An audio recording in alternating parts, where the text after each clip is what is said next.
Selamat pagi Bapak Ibu yang dikasihi, yang diberkati Tuhan. Shalom, shalom, puji nama Tuhan. Bukan karena kuat dan gagah kita ada sampai pada pagi hari ini, tapi melainkan kesetiaan Tuhan dan kasih setianya yang melimpah untuk kita semuanya. Maka dari itu, mari kita bawa hati kita bawa hidup kita, dan ucapan syukur kita ke dalam hadirat Tuhan. Dan saya percaya ketika kita menyembah, kita memuji Tuhan, di situ Tuhan hadir menjamah setiap kita. Biar setiap kita yang sakit boleh dipulihkan, disembuhkan. Kita yang sedang kesusahan Tuhan hibur, dan setiap kita yang kekurangan Tuhan cukupi. Dan sesuatu yang besar pasti terjadi di tengah-tengah kita. Yang percaya boleh lambaikan tangan sekali lagi. Tepuk tangan buat Tuhan kita yang luar biasa. Haleluya. Mari kita datang kepada Tuhan bersatu hati, kita berdoa. Kasih setiamu Tuhan yang menghidupkan setiap kami. Kami terlalu bersyukur untuk menikmati setiap kebaikan yang kami terima dari Tuhan. Kami berterima kasih kepadamu.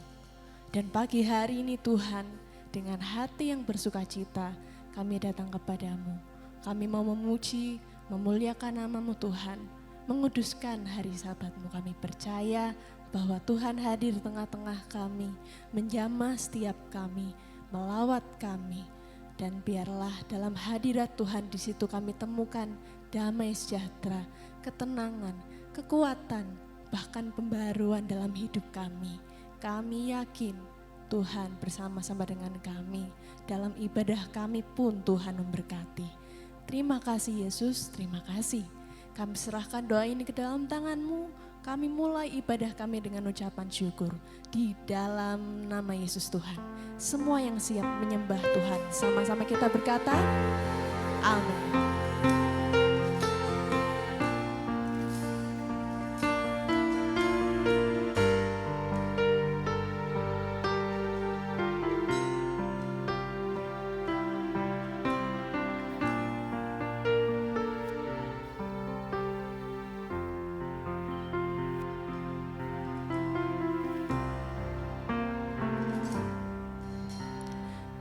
Kasih yang terindah,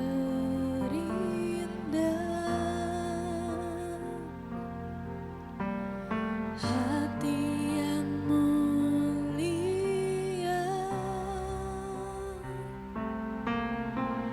hanya ku temukan di dalam-Mu, Yesusku. Pujian dari hatiku selalu di setiap waktuku, tiada pernah berubah kasih-Mu. Karya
Kami menyembah Engkau karena Engkau layak dipuji, Engkau layak disembah.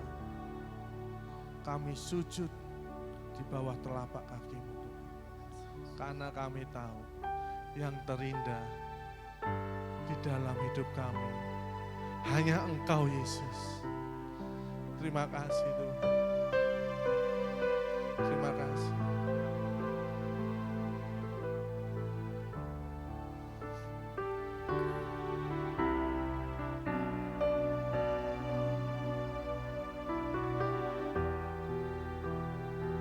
Terima kasih.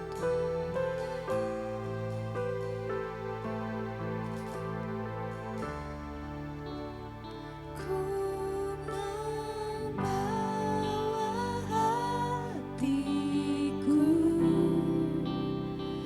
hanya Engkau di hidupku, Yesusku, Kau terindah. Selamanya ku menyembahmu, ku membawa hidupku. Inilah persembahanku untuk Yesusku yang terindah. Selamanya ku menyembahmu, ku membawa Pagi hari ini kami datang hanya membawa hati kami, membawa hidup kami Tuhan. Kami memberikan hati kami sepenuhnya hanya Engkau Yesus. Terima kasih. Kami memandang Engkau yang terindah Yesus.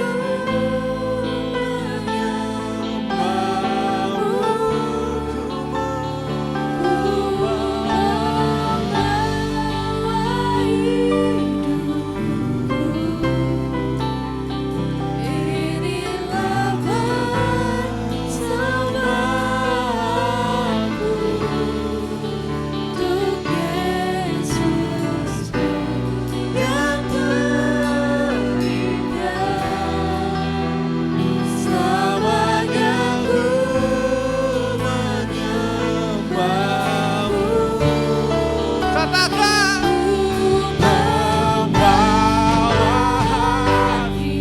kami menyerahkan hidup kami Tuhan.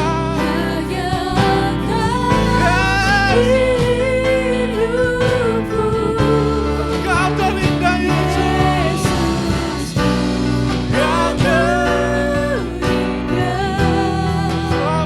selamanya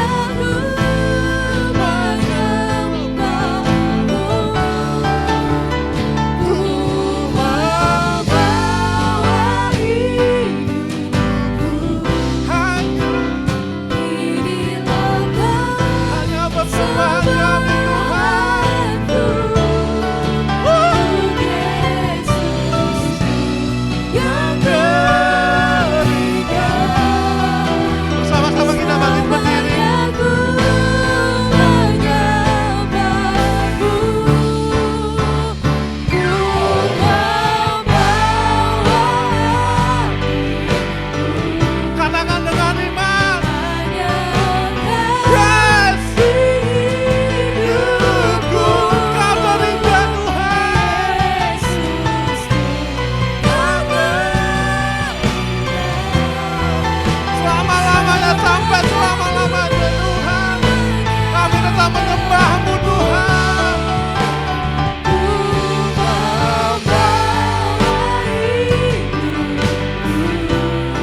Berkati hati kami Tuhan.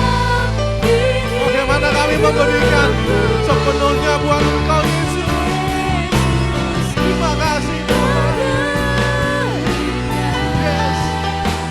Selamanya ku menyembahmu, ku membawa hidup. Inilah persembahanku untuk Yesusku yang terindah. Selamanya ku menyembahmu, untuk Yesusku yang terindah. Selamanya ku untuk Yesusku yang terindah. Selamanya ku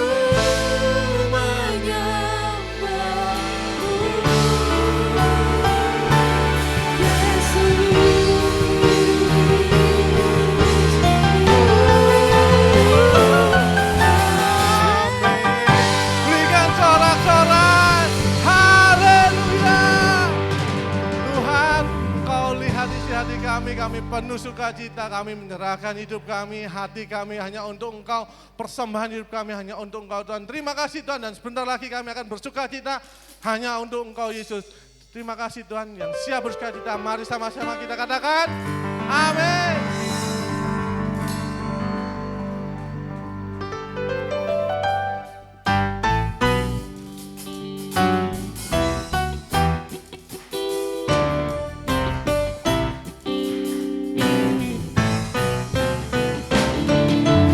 Kau satu penuh kasih, dua penuh hikmat, tiga penuh kuasa. Kau mulia, kau ada waktu suka, ada waktu duka. Kau setia dan selalu bersamaku. Kau membuatku tersenyum, membuatku tertawa, membuatku bahagia. Yesus kaulah sahabat, selalu hadir setiap saat. Hatiku bergembira bersama Yesusku. Kanan kiri ke depan, mari semua bergoyang, menari bergembira, sukacitaku dalam Kristus. Bapak Ibu, kan pagi ini kan kita penuh sukacita. Amin. Kalau penuh sukacita berarti kita harus bergoyang bersama-sama. Setuju? Yang siap bergoyang angkat tangannya dong. Sekali lagi kita katakan, Kau satu penuh kasih, dua, dua penuh hikmat, ketiga, tiga penuh kuasa. Kau mulia, kau ada waktu suka, ada waktu apa Bapak Ibu? ada waktu duka. Kau setia dan selalu bersamaku. Kau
tanya, siapa sahabat kita? Coba Bapak Ibu Saudara. Kosong ini gak ada yang ngomong. Siapa sahabat kita yang setia? Siapa sahabat kita yang selalu menolong? Tepuk tangan buat Tuhan kita. Haleluya.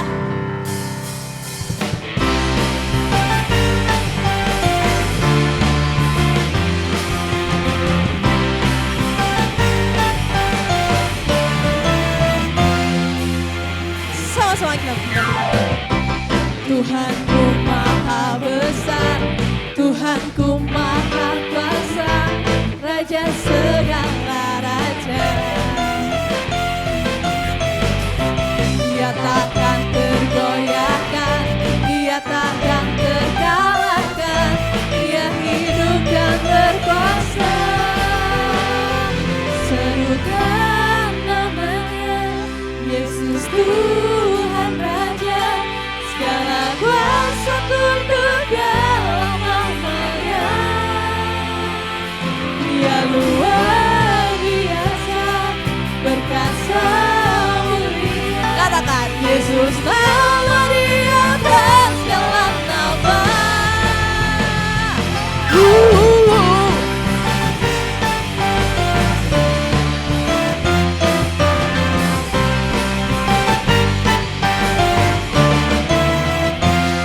Bersama dengan bersukacita kita nyanyikan.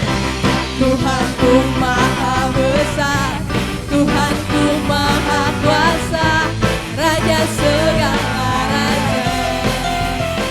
Oh oh oh oh, dia takkan tergoyahkan, dia takkan terkalahkan, dia hidup dan berkuasa.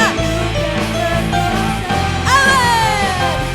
Serukan namanya, Yesus Tuhan Raja, segala kuasa tunduk dalam namanya. Dia luar biasa, berkasa mulia, Yesus nama di atas segala nama. Saya mau dengar Bapak Ibu sendiri. Serukan namanya, dia berkuasa, dia mulia. Amin. Dia luar biasa, biasa, berkasa mulia, Yesus nama di atas segala nama. Lambaikan tanganmu. Serukan namanya, Yesus Tuhan Raja, segala kuasa tunduk dalam namanya.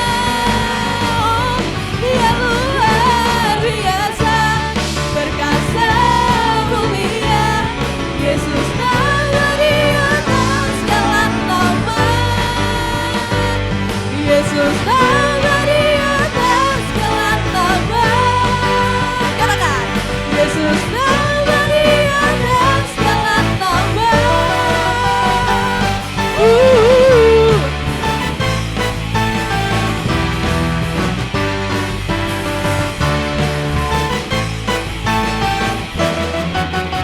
Amin, nama yang berkuasa. Sebelum duduk, saya mau sepakat, kita semuanya sepakat serukan nama Yesus 3 kali sambil kepalkan tangan, suaranya yang mantap semuanya. Boleh? Oke, saya hitung 1, 2, 3, kita teriak sama-sama 3 kali ya. 1, 2, 3, Yesus, Yesus, Yesus. Sekali lagi tepuk tangan buat Tuhan kita, haleluya. Silahkan duduk kembali Bapak Ibu Saudaraku. Dan kita diberikan kesempatan untuk memberi. Saya undang kolektan untuk maju ke depan.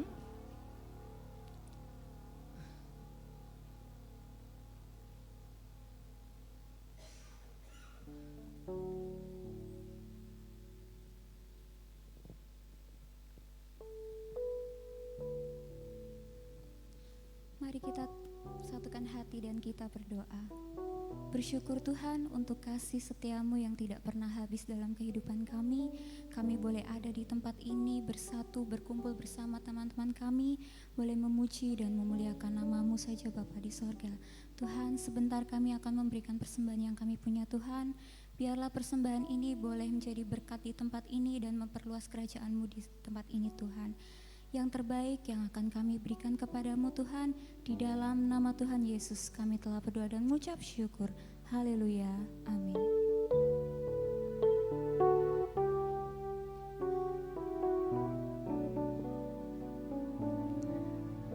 Nama yang indah yang diberikan kepada kami, yang termanis, hanya Engkau, Yesus Kristus, Tuhan.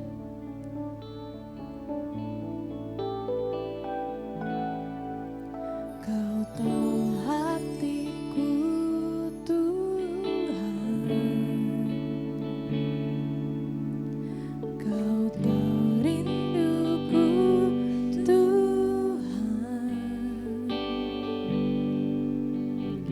Kau tahu harapku, Kau tahu mimpiku di tangan-Mu, Tuhan.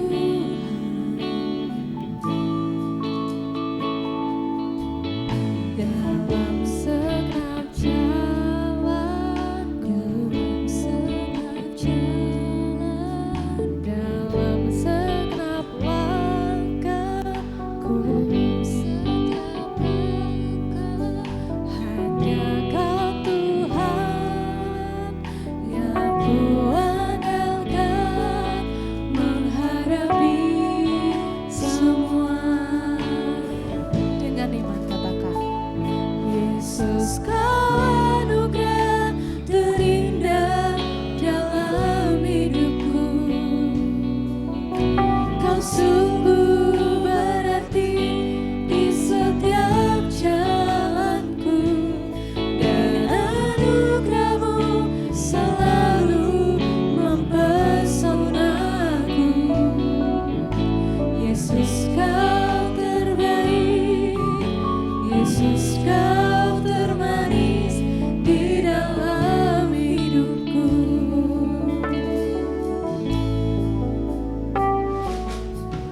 Kau tahu hatiku, Tuhan. Kau tahu rinduku, Tuhan. Kau tahu harapku, Kau tahu mimpiku di tangan-Mu, Tuhan. Dalam setiap jalanku, dalam setiap jalanku,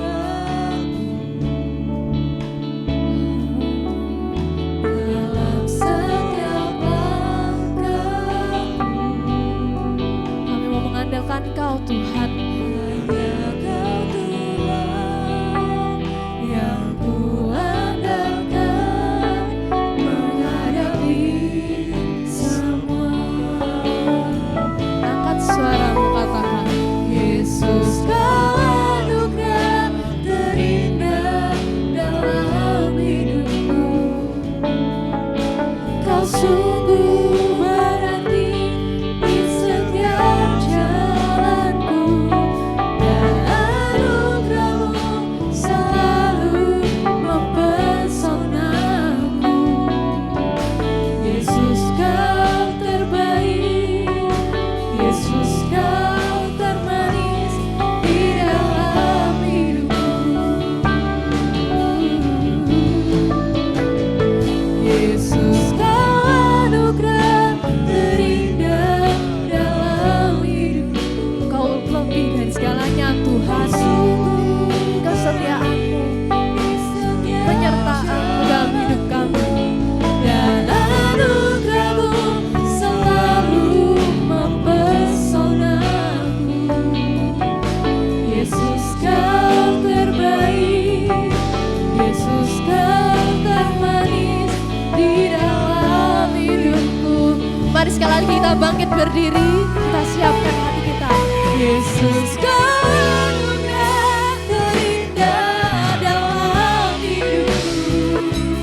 Kau sungguh berarti di setiap jalanku, dan anugerah-Mu selalu mempesonaku. Yesus, Kau terbaik, Yesus, Kau termanis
Ini yang menjadi bagian hidup kami, menikmati betapa indahnya, manisnya Engkau dalam perjalanan hidup kami Tuhan.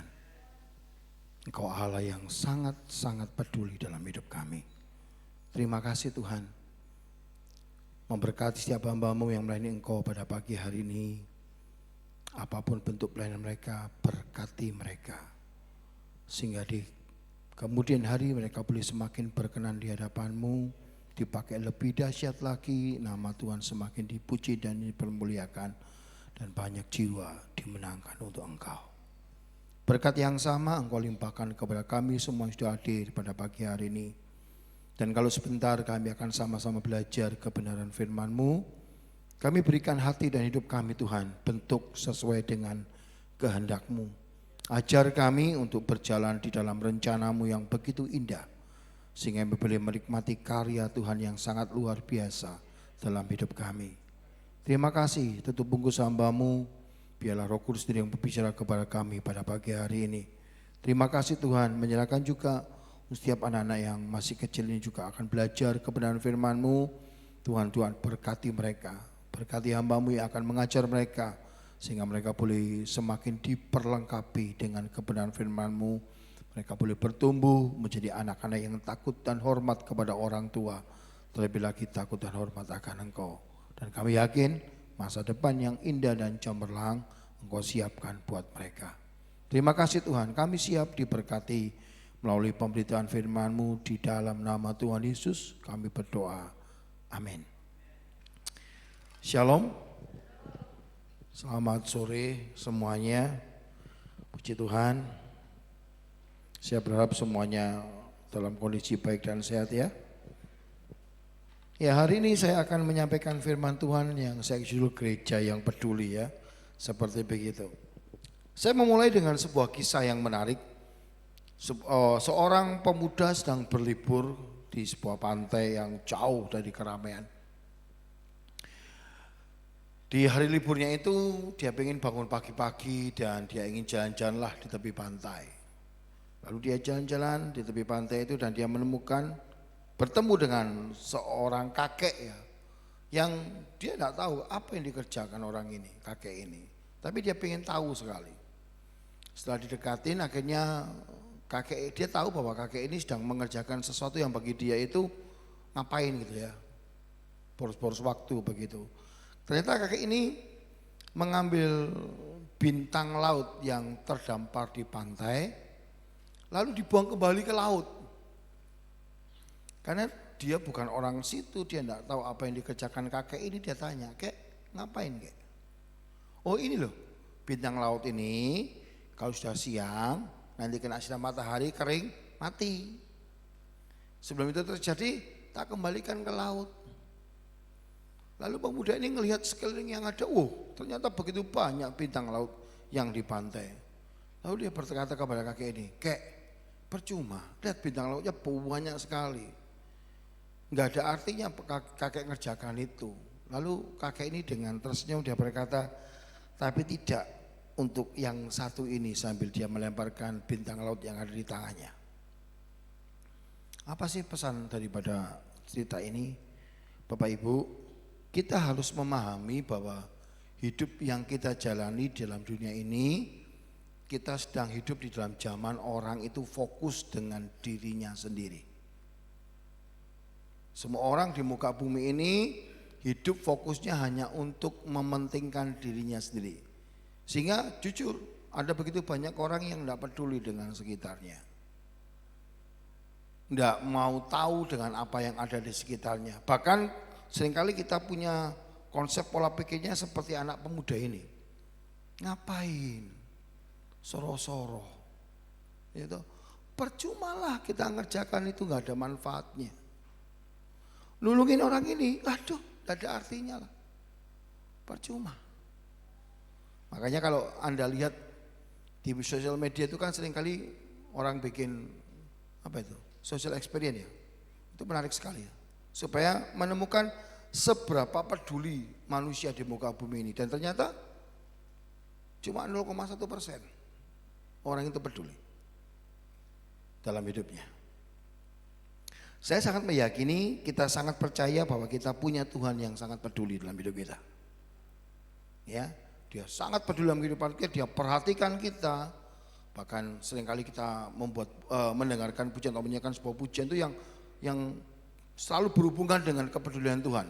Betapa dahsyatnya Tuhan, betapa pedulinya Tuhan. Baru saja kita akan nyanyikan ya, Tuhan punya begitu banyak cara untuk nolong kita, berarti kan dia peduli. Apakah kita memahami bahwa ketika Tuhan peduli sama kita, itu bukan cuma sekedar Tuhan tuh sayang sama kita. Bukan cuma sekedar Tuhan ingin menunjukkan betapa baiknya dia dalam kehidupan kita. Bukan cuma sekedar itu. Tapi ketika Tuhan menunjukkan ya kepeduliannya dalam kehidupan kita, Tuhan kepingin kita bisa menunjukkan kepedulian kita kepada orang sekitar kita. Jadi perhatikan, kepedulian yang Tuhan berikan sama kita seharusnya kita refleksikan. Membuat kita peduli dengan orang di sekitar kita. Sehingga orang yang di sekitar kita itu tidak cuma terberkati dengan apa yang kita kerjakan atau yang kita sudah lakukan dalam hidup ini. Tapi yang menarik, kita bisa jadi saksinya Tuhan loh. Mungkin kita tidak bisa terlalu pinter ya ngomong dengan banyak orang di sekitar kita tentang siapa Kristus itu. Kita tidak punya kemampuan itu. Baik, tidak masalah. Tapi kita bisa menunjukkan kepedulian kita. Dengan kepedulian yang kita bisa tunjukkan kepada orang di sekitar kita, maka tanpa kita sadari kita sedang jadi saksinya Tuhan. Dan ini terjadi loh dalam kehidupan banyak orang. Salah satunya kehidupan seorang yang bernama Lucianus. Lucianus ini hidup di zamannya gereja mula-mula tahun 100 Masehi begitu ya. 1 sampai 200 Masehi seperti begitu. Dia bukan orang Kristen. Dia bukan orang Kristen. Dia dilahirkan bukan dari kalangan keluarga Kristen. Dia terkenal sebagai penulis dalam literatur Yunani kuno. Tapi dia akhirnya memutuskan untuk ikut Tuhan. Karena apa? Karena dia melihat betapa luar biasanya orang-orang Kristen pada zaman itu punya kepedulian yang sangat tinggi. Dan ini membuat kita harusnya paham. Memahami bahwa ternyata kepedulian Tuhan berikan sama kita bukan cuma untuk bisa kita nikmati ya. Bukan cuma sedang untuk kita bisa dapatkan atau kita bisa hidup di dalamnya. Enggak. Bukan cuma itu, tapi bagaimana dengan kepedulian itu kita bisa nyatakan kepedulian kita terhadap orang-orang di sekitar kita. Sehingga tanpa kita sadari kita menjadi saksinya Tuhan. Lucianus pernah menuliskan seperti begini. Sungguh luar biasa melihat semangat yang ditujukan oleh orang-orang dari agama itu untuk saling membantu dalam kebutuhan mereka. Ini yang Lucianus temukan. Ternyata orang-orang Kristen itu punya kepedulian ya. Luar biasa mereka punya kepedulian yang dalam hidup mereka. Dan dia berkata mereka tidak menyisakan apapun juga. Artinya kepedulian mereka itu total. Ya, enggak setengah-setengah. Pembuat undang-undang mereka ini namanya juga penulis ya, sastra penulis ya. Jadi caranya dia nulis itu sastra banget ya. Ini bicara tentang siapa? Tentang Tuhan Yesus loh. Pembuat undang-undang mereka siapa Tuhan Yesus telah menanamkan dalam benak mereka bahwa mereka semua adalah saudara. Coba perhatikan, melalui kepedulian yang kita tunjukkan itu tidak cuma jadi berkat bagi orang di sekitar kita, tapi bisa menjadikan diri kita saksinya Tuhan. Jangkau jiwa orang lain. Sehingga seperti banyak orang katakan beda ya orang Kristen itu yang harusnya terjadi. Kenapa? Karena kita adalah orang yang peduli. Konsep inilah yang jujur yang diajarkan Tuhan Yesus dalam kehidupan kita melalui suratnya Rasul Paulus kepada jemaat di Efesus. Kita mau belajar dari sosok pribadi seorang yang mungkin tidak pernah kita dengar ya namanya. Gitu, tidak pernah kita tahu. Kita mungkin pernah baca ayat ini tapi kita tidak pernah perhatikan orang ini. Tapi saya menemukan orang ini orang yang sangat peduli. Makanya Rasul Paulus dekat sama dia. Orang terdekatnya Rasul Paulus salah satunya ini selain Timotius dan yang lainnya, dan dia dimunculkan oleh Rasul Paulus dalam suratnya. Baik untuk Efesus maupun Kolose. Karena memang orang ini peduli. Siapa dia? Kita lihat di dalam Efesus pasal 6 ayat 21-22. Supaya kamu juga mengetahui keadaan dan hal ihwalku, maka Tikhikus, saudara kita yang kekasih dan pelayan yang setia di dalam Tuhan, akan memberitahukan semuanya kepada kamu. Dengan maksud inilah ia kusuruh kepadamu, yaitu supaya kamu tahu hal ihwal kami dan supaya ia menghibur hatimu. Ada satu nama yang dimunculkan oleh Rasul Paulus dalam akhir suratnya ke jemaat Efesus. Orang itu namanya Tikhikus. Ya, mungkin ini nama yang aneh begitu ya. Nama yang sangat jarang kita dengar. Tapi artinya tuh menarik loh. Artinya itu beruntung. Tapi kalau pakai nama ini nanti jadi bulian ya. Anak Anda dikasih nama ini, cucu Anda dikasih nama ini. Tikus, anak sopo, anak curut. Gitu. Kan enak gitu. Gitu. Tapi ini luar biasa. Orang yang namanya Tikhikus ini. Alkitab memang tidak menginformasikan secara detail latar belakangnya. Tapi Alkitab menuliskan dia ini orang Asia dalam Kisah pasal 20. Jadi dia bukan orang Yahudi, bukan orang Israel, bukan orang Ibrani, tapi dia itu orang Asia. Nama Tikhikus tidak hanya sekali dimunculkan di dalam Alkitab, bukan cuma di Efesus, tapi beberapa kali. Di Kolose, di Titus, di Timotius itu beberapa kali dimunculkan orang yang sama. Dan yang menarik bagi saya ketika saya mencoba mencari apa yang sudah pernah dia kerjakan dalam hidupnya yang pernah ditulis dalam Alkitab, itu membuat saya paham, oh kenapa orang ini orang yang punya kepedulian yang tinggi.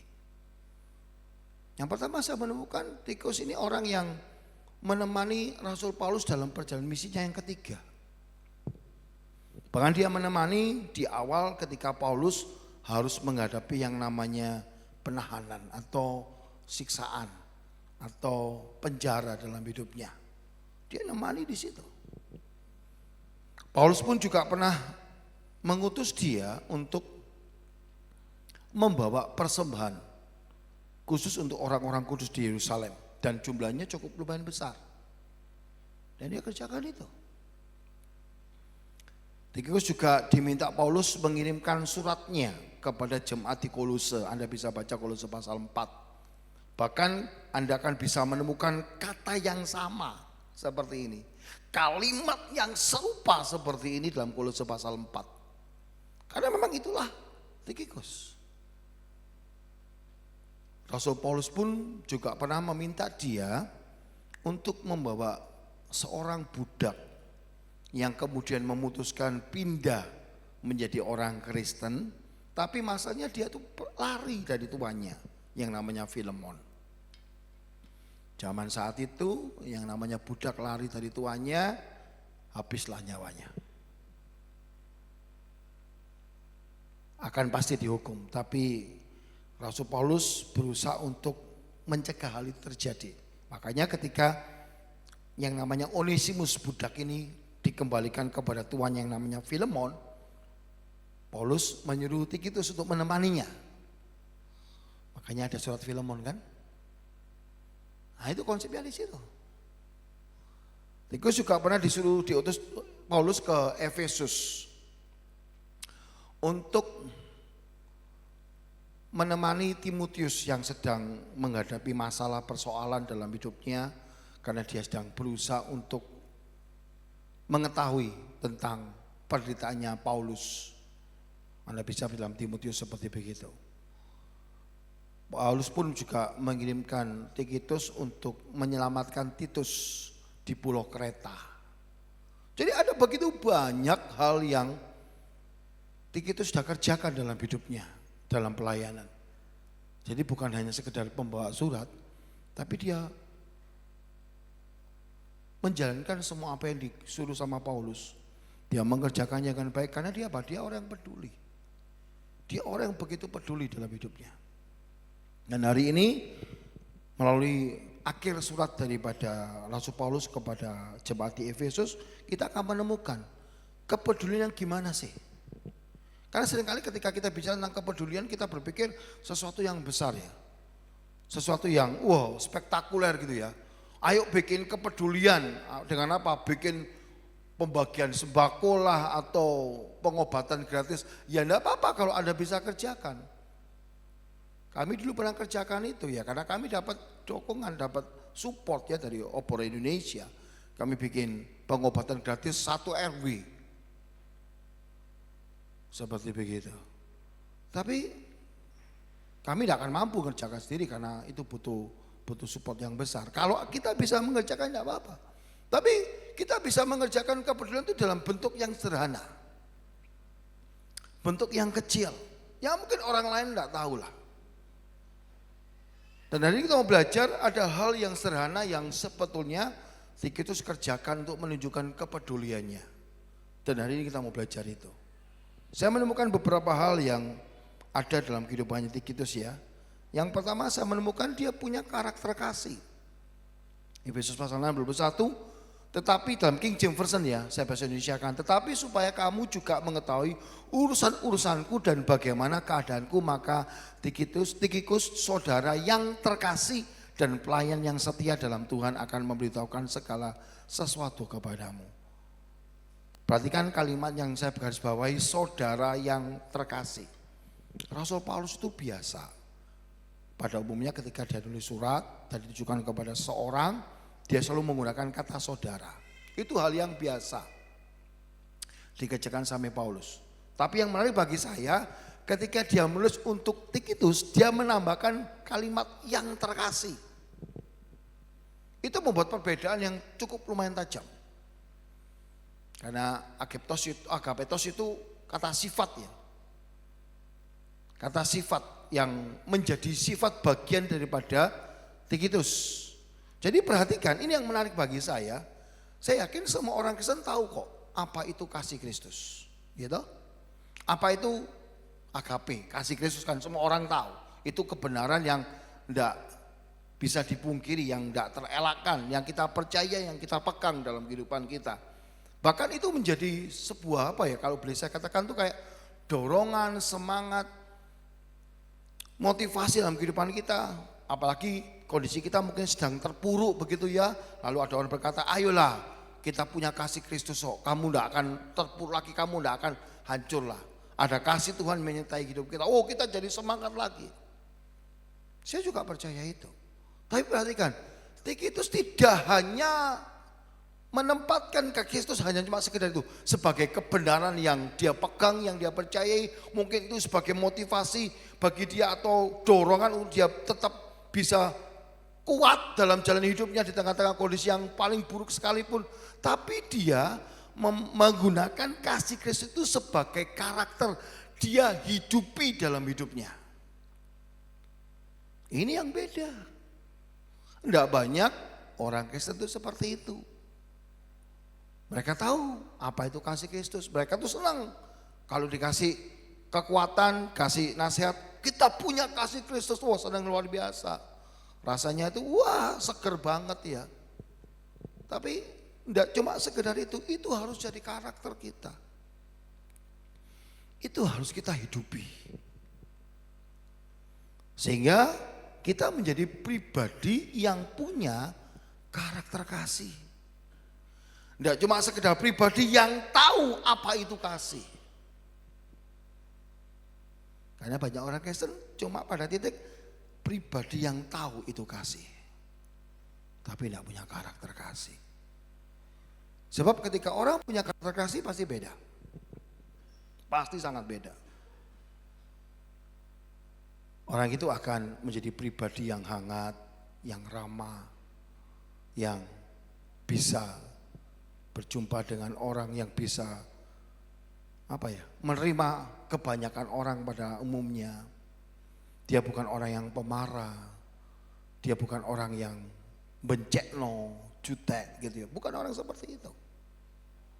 Kalau boleh saya katakan setiap orang ketika ketemu dengan Tikikus, orang itu berkata, ini orang baik. Itu bedanya. pertanyaannya adalah, apakah setiap orang mengenal kita sebagai orang yang seperti itu? Oh, itu cara kita peduli loh. Ketika kita menempatkan diri kita sebagai orang yang punya karakter Kristus. Saya berulang kali selalu mendengar ada orang-orang Kristen itu berkata, aku tidak bisa ke gereja itu, aku tidak bisa kumpul sama mereka, aku tidak bisa punya fellowship persekutuan yang baik dengan mereka. Seakan-akan gereja itu atau komunitas itu jelek banget begitulah. Padahal masalah utamanya adalah dalam dirinya sendiri. Dia tidak punya karakter kasih. Kalau orang itu punya karakter kasih, dia akan senang sekali ketemu dengan orang. Gitu. Dia punya kerinduan untuk bisa membangun hubungan yang baik dengan banyak orang. Bukankah itu yang terjadi dalam kehidupannya Tuhan Yesus? Dimanapun dia berada, dia bangun hubungan itu dengan baik dengan siapapun juga. Dan demikianlah seharusnya orang Kristen.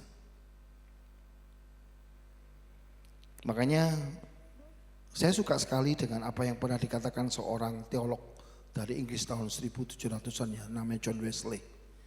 Dia pernah berkata begini, lakukanlah kebaikan sebanyak yang kau bisa dengan segala cara yang kau bisa. Maaf, ini terulang kembali. Di semua tempat yang kau bisa, di semua waktu yang kau bisa, kepada semua orang yang kau bisa, selama yang kau bisa. Ini orang yang punya karakter kasih.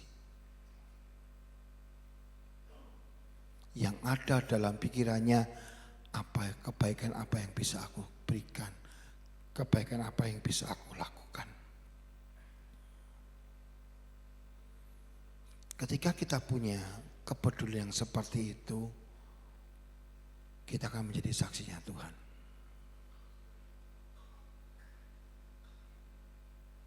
Dan ini hal yang luar biasa. Yang kedua saya menemukan adalah kesetiaan. Tetap ayat 21 dalam bahasa Indonesia masa kini. Tikikus saudara kita dan pelayan yang setia. Menarik. Ketika kita dikasih kata setia, kebanyakan orang selalu koneknya kepada apa? Kepada komitmen. Orang yang setia itu orang yang komitmen. Orang yang tetap teguh dengan panggilannya, tidak pernah goyah. Ya toh, strict ke depan, begitu seperti itu. Betul sih, konsep itu betul. Orang yang setia itu seperti itu, tidak akan cepat pindah ke lain hati. Ya kalau boleh saya kasih contoh ya kayak Anda yang sudah menikah kan. Saya yakin Anda kepingin punya pasangan yang setia, betul enggak? Anda punya pasangan yang mungkin gantengnya kayak bintang film, tapi tidak setia, makan hati, wah tidak ada yang mau. Ya lebih baik lepas. Kesetiaan itu penting sekali dalam kehidupan banyak orang. Tapi masalahnya dunia yang kita jalani itu gampang berubah. Ada begitu banyak perubahan yang harus kita hadapi dalam kehidupan kita. Dan itu berdampak dalam hidup kita. Sehingga perubahan yang ada di luar itu seringkali mempengaruhi hidup kita sendiri. Kita sendiri akhirnya jadi berubah. Kita tidak punya komitmen untuk tetap di dalam jalur yang sama. Itu yang seringkali terjadi. Gitu. Kalau di dalam kehidupan kerohanian kelihatan kan, hidup yang kita jalani tidak mudah karena semuanya berubah, tantangannya banyak, masanya banyak. Dan seringkali itu membuat kita ragu kepada kuasa Tuhan, kepada kebaikan Tuhan. Sehingga akhirnya iman percaya kita luntur sama Tuhan. Kesetiaan kita berubah. Atau sebaliknya, hidup yang kita jalani itu waduh mulus, tenang, gak ada masalah, gak ada persoalan. Lama-lama kita berpikir, aku gak butuh Tuhan, aku isak dewe kok. Semuanya berubah. Tidak gampang untuk setia, saya tahu itu, tidak gampang untuk setia. Tetapi itu yang kita butuhkan dalam kehidupan kita. Kesetiaan itu tidak mudah, tetapi itu yang paling kita butuhkan. Kenapa? Anda baca kitab Milka, Tuhan tuh nuntut umatnya itu setia loh. Karena dia pun setia. Betul tidak? Tuhan tuh tidak akan pernah luntur kesetiaannya. Dia akan setia sama kita, dia setia untuk nolong kita, dia setia memperhatikan kita. Kesetiaan Tuhan itu tidak pernah luntur. Makanya nggak salah Alkitab mengatakan dia nuntut kita untuk setia. Dan menarik lagi, pelayan yang setia itu ketika saya melihat di dalam teks asli Alkitab itu memiliki pemahaman yang luar biasa dalam kehidupan kita. Pistos diakonos. Selain bicara tentang komitmen yang tadi kita bicarakan, tapi juga bicara tentang apa? Tentang pribadi yang dapat dipercaya. Jadi ketika kita bicara tentang kesetiaan, tidak cuma bicara tentang komitmen, tapi bagaimana kita menjadi sosok pribadi yang dapat dipercaya. Itu bagian penting dalam kehidupan kita. Dan itu tidak mudah. Kenapa? Karena tantangannya banyak. Kembali dalam kisah Tikikus ya, kita tadi saya sudah sebutkan dia pernah diminta sama Paulus mengirimkan persembahan yang jumlahnya cukup besar untuk dikirim ke Yerusalem buat orang-orang kudus di sana. Nah, kalau dia menjadi pribadi yang dapat dipercaya, wow, dia bisa punya banyak alasan lah, ribuan alasan lah untuk mengambil sebagian kecil atau sebagian besar dari persembahan yang harus dia hantar ke sana. Ya mungkin kalau zaman sekarang ini ada saja ya laporannya. Terpotong biaya makan, biaya parkir, biaya tol. Oh semuanya dimasukkan, bahkan di markup supaya kelihatannya biayanya ini gede seperti begitu. Tapi itu sudah. Dia betul-betul menjadi sosok pribadi yang betul-betul dapat dipercaya. Seperti saya katakan tadi, Tikikus diminta sama Paulus mengantarkan surat-suratnya kepada jemaat di Efesus, jemaat di Kolose, dan kepada satu pribadi yang namanya Filemon. 3 surat ini diantar Tikikus dengan baik. Dan pernahkah dia memikirkan, merenungkan kalau ketiga surat yang diantaranya itu sekarang sudah jadi bagian dari perjanjian baru? Dia tidak pernah pikirkan itu. Anggap ketika Anda menjadi pribadi yang dapat dipercaya, hasilnya itu hebat. Hasilnya itu dahsyat. Orang seringkali kepingin berhasil. Tidak ada orang yang kepingin berhasil. Kecuali kalau sudah kehilangan akal sehatnya. Ketika kita ingin berhasil, syarat ini yang harus kita perhatikan. Harus menjadi pribadi yang dapat dipercaya. Dan itu bentuk kepedulian kita loh kepada orang di sekitar kita. Bentuk kepedulian kita terhadap apa? Terhadap rumah Tuhan ini. Sebab dalam kita dapat dipercaya sebagai pelayan Tuhan di tempat ini. Sebagai pengurus di tempat ini. Ketika Anda di luar, Anda tanyakan dalam hidup Anda, apakah saya menjadi karyawan yang dapat dipercaya? Apakah saya dapat menjadi seorang pimpinan yang dapat dipercaya? Itu bagian penting. Yang sekali dilupakan oleh begitu banyak orang. Tapi kita harus belajar dari seorang sosok yang namanya Tikikus, yang mungkin tidak terkenal. Orang tidak pernah tahu, tapi ternyata kita bisa menemukan dia adalah pribadi yang dapat dipercaya, dia orang yang setia.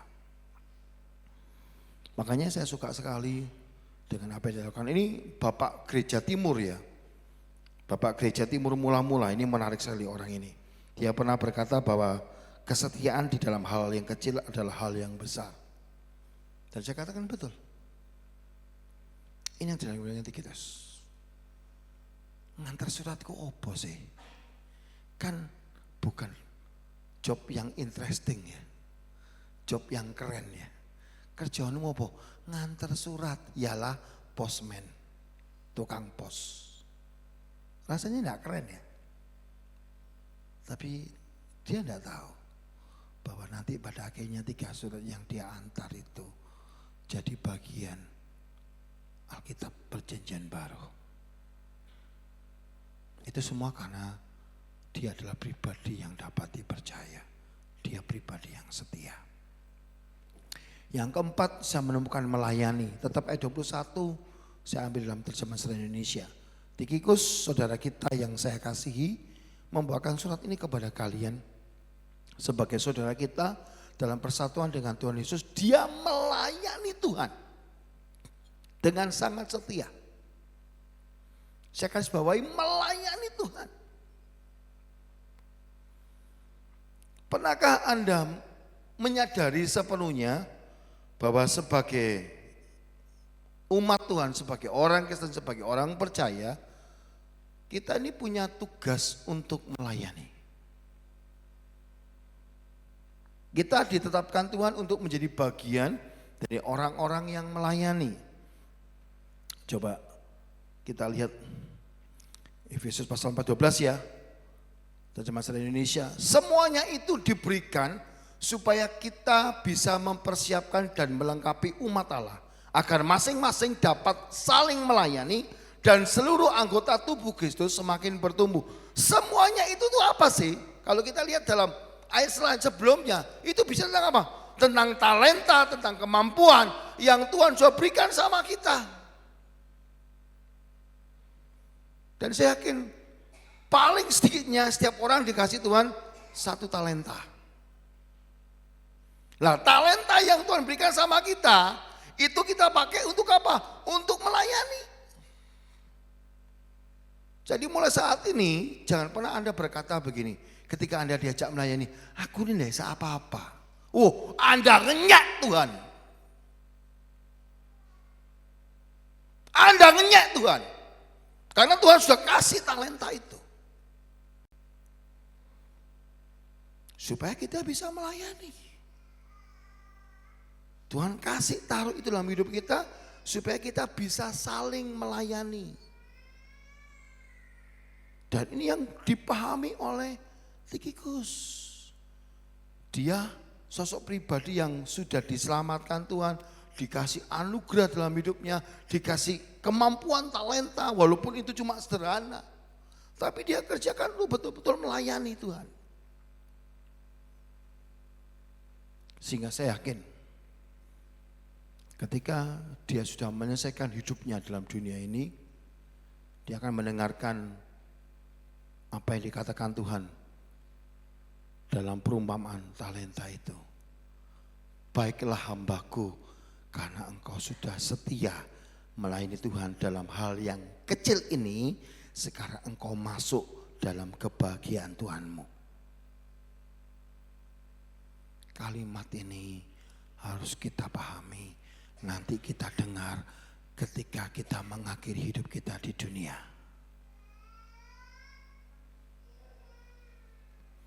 Semua orang yang ditebus sama Tuhan dipersiapkan untuk melayani. Tapi masalahnya, saya temukan ada dua tipe orang yang pergi ke gereja atau melayani Tuhan. Pertanyaannya, kita di mana? Kita di mana? Dua tipe orang yang pergi atau melayani di gereja. Yang pertama, ini aku gereja, penuhi kebutuhanku.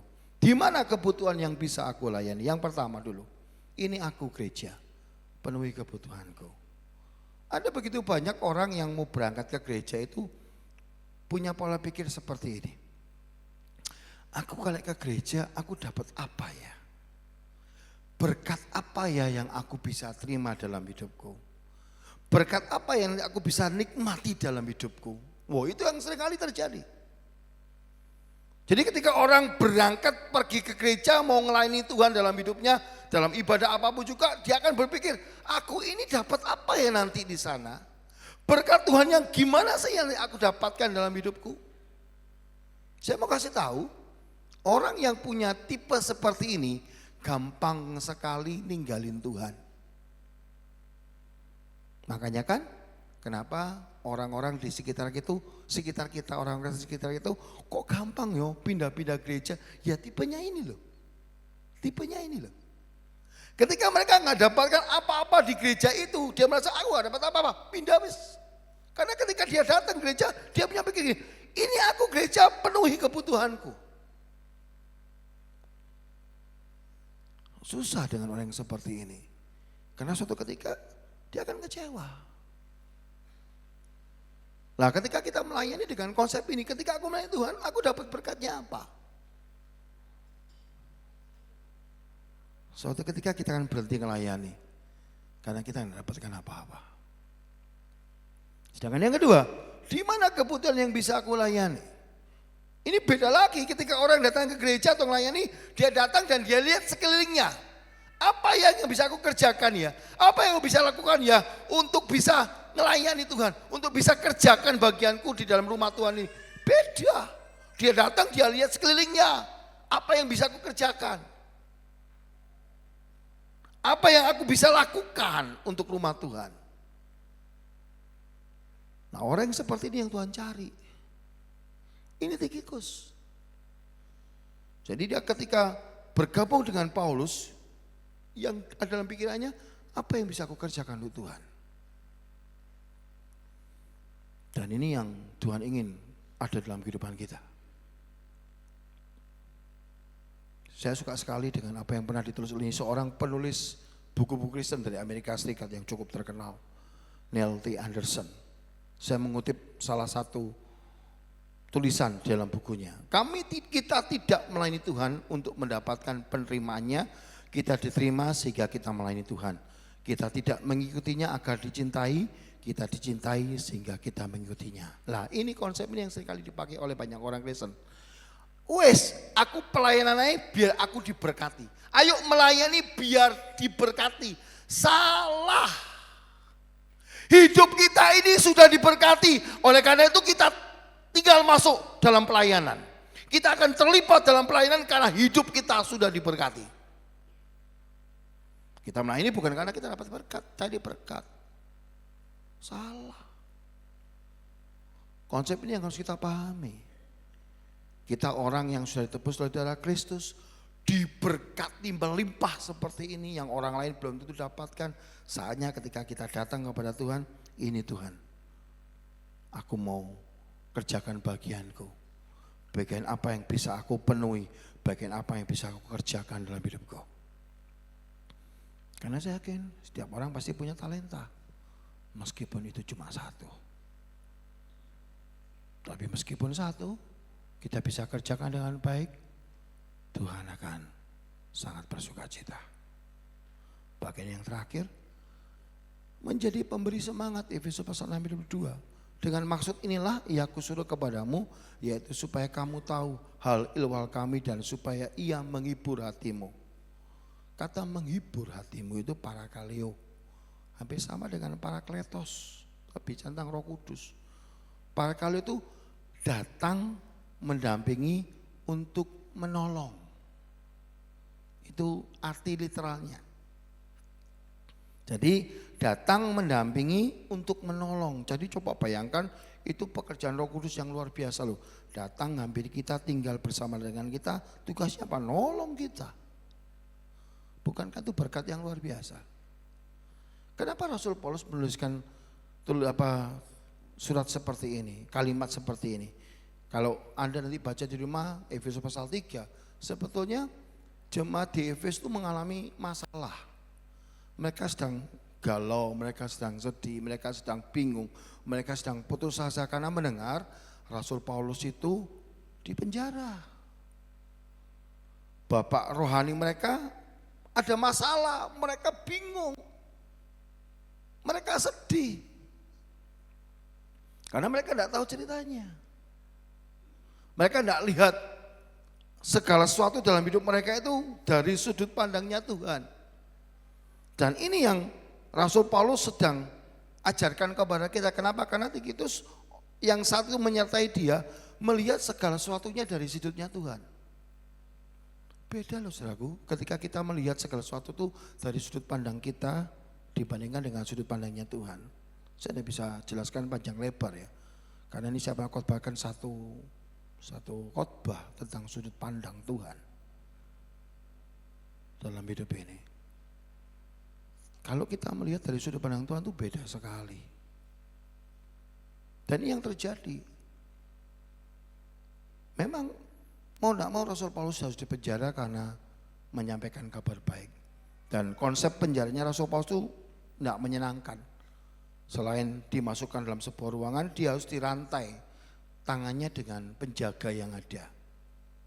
Ya supaya keamanan lah. Dan dijaga dirantai dengan penjaga itu 24 jam. Penjaganya diganti, dioplos, ada shiftnya. Rasul Paulus tidak ada.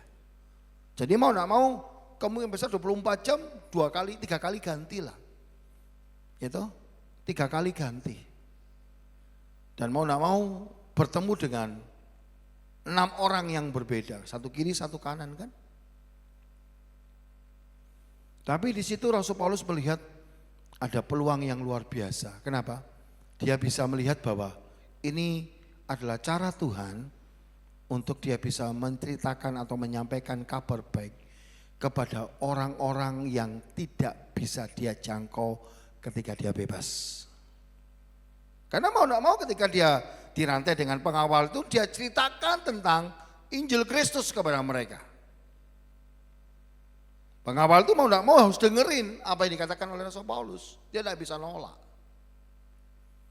Nah ketika shiftnya ganti, dia keluar, dia entah kumpul sama temannya, sama keluarganya, sama orang-orang yang ada di pemerintah, dia akan ceritakan apa yang diceritakan oleh Rasul Paulus. Tidak berhenti di situ loh. Yang lain diganti ceritanya sama lagi. Ini yang Tikitus lihat. Sehingga mereka sadar bahwa apa yang terjadi dalam kehidupannya Rasul Paulus tidaklah seburuk apa yang mereka pikirkan.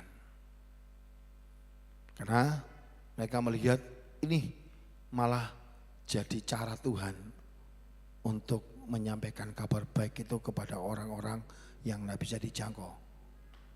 Siapa? Pemerintahan, istana negara, istana kerajaan, itu tidak bisa dijangkau. Dengan cara itu Rasul Paulus bisa jangkau. Coba kalau orang-orang yang mengalami kegalauan, kesedihan seperti itu lalu tidak dikasih sudut pandang yang seperti itu, mereka akan tetap sedih. Mereka akan tetap terpuruk hati mereka. Tapi ketika mereka mendengar kisah di mana cara Tuhan yang luar biasa itu memberikan semangat dalam hidup mereka. Nah konsep ini yang harusnya menjadi bagian hidup kita. Sebagai orang-orang percaya, hidup yang kita jalani itu harus dilihat dari sudut pandangnya Tuhan. Jangan sampai dilihat dari sudut pandang kita. Masih ingat Yusuf? Dia berkata apa kepada saudaranya? Kamu mereka-rekan yang jahat. Betul? Kejadian 50-20. Tapi Tuhan mereka-rekan kebaikan. Dia melihat hidup yang dijalaninya itu dari sudut pandangnya Tuhan. Bukan dari sudut pandangnya dia. Kalau sudut pandangnya dia pasti terluka hatinya. Dia pasti tidak bisa terima. Dia pasti marah sama Tuhan. Tapi dia melihat itu dari sudut pandangnya Tuhan. Dan itu memberikan motivasi semangat hidup yang luar biasa. Itu yang Tuhan ingin kita kerjakan. Itu cara kita jadi orang yang peduli dengan orang lain. Kita memiliki sudut pandang Tuhan dalam hidup kita. Sehingga ketika orang mungkin harus terpuruk dalam hidupnya, kita kasih semangat dalam hidup mereka. Bukan kita ikut-ikut nimbrung, nyeritain keberatan kita, masalah kita juga, persoalan kita. Orang itu sudah pusing kepalanya, jadi judek lagi hidupnya. Itu nambahi beban lagi. Bukanlah seperti itu. Makanya saya suka sekali ini Presiden ke-16 Amerika Serikat ya, Abraham Lincoln. Dia orang yang seperti itu. Dia selalu melihat hidupnya itu dari sudut pandangnya Tuhan. Dia pernah berkata begini, Tuhan, perhatian saya bukanlah apakah Tuhan ada di pihak kita. Perhatian terbesar saya adalah berada di pihak Tuhan. Karena Tuhan selalu benar. Dia mengajarkan kepada banyak orang, ayo hiduplah dari sudut pandang Tuhan. Karena Tuhan itu selalu benar, tidak pernah salah. Jadi hari ini kita bisa menjadi seorang yang peduli dengan orang sekitar kita, bahkan bisa menjadi saksinya Tuhan dalam hidup ini. Bukan cuma dengan skala yang kita kerjakan yang spektakuler, yang besar, enggak. Tapi dengan cara yang sederhana. 4 hal ya. Yang pertama, milikilah karakter kasih. Ingat, kasih Kristus itu bukan cuma sekedar kebenaran, bukan sekedar dorongan motivasi buat kita, tapi jadi bagian dalam hidup kita, karakter kita. Itu merubah sikap kita, perkataan kita, pola pikir kita. Yang kedua, belajarlah untuk menjadi orang yang setia. Bukan cuma bisa megang komitmen, tapi jadi pribadi yang dapat dipercaya. Yang ketiga, kita ini orang yang ditetapkan Tuhan untuk melayani. Tapi ingat, kita harus melayani dengan motivasi yang benar, dengan sikap yang benar. Yang keempat, kita harus menjadi pemberi semangat. Ya, karena dunia yang kita hadapi itu tidak mudah, tidak gampang. Kita pun merasakan berat, susah dalam hidup ini. Tapi ketika kita melihat segala sesuatunya dari sudut pandang Tuhan, kita akan menjadi pemberi semangat bagi banyak orang di sekitar kita. Kenapa? Karena kita punya Tuhan yang peduli.